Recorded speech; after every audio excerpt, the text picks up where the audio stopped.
Hello. I review some extremes. Scams, sounds of a disease.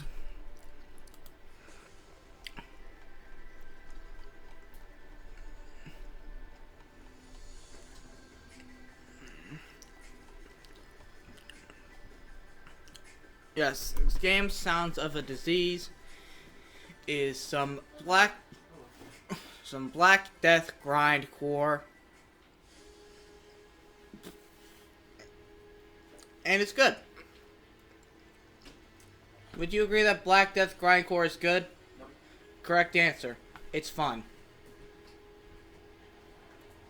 But this is actually well written for once.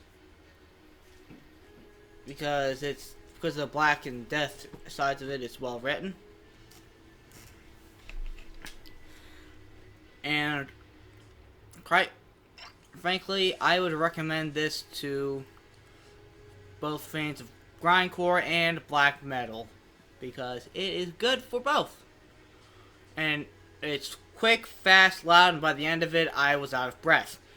I'm giving this an 8 out of 10. This was a short review.